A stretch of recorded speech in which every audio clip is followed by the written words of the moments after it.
तर तिकडे पिंपरी चिंचवडमध्ये 15 मार्चला होणाऱ्या लग्नासाठी केटरर्सकडून कुटुंबाला गॅस सिलेंडरची व्यवस्था करण्यास सांगण्यात आलंय। व्यावसायिक गॅस पुरवठ्याच्या अडचणीमुळे केटरर्सवाल्यांनी कुटुंबालाच गॅस सिलेंडरची व्यवस्था करण्यास सांगितलं। सर काय सांगाल, कधी लग्न आहे आणि काय अडचण जी आहे ती सुरू झालेली आहे आता? लग्न आता येत्या रविवारी आहे, म्हणजे आता 2 दिवसांनी 3 दिवसांनी लग्न आहे।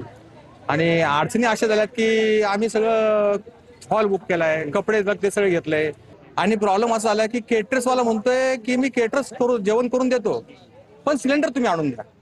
आता सिलेंडर कुठून आणून द्यायचं हा ही मोठी पंचायत कालपासून। लग्न म्हणलं तर अनेक ठिकाणाहून पाहुणे येतात, काय पर्याय काढले त्याच्यावर? काल मी जवळजवळ एक काळेगाव म्हणून एक गाव आहे, तिथं मला असं कळालं की तिथं काहीतरी शेगड्या मिळतात ज्या काहीतरी आधुनिक आहेत, म्हणजे लाईट वरती पण आहेत।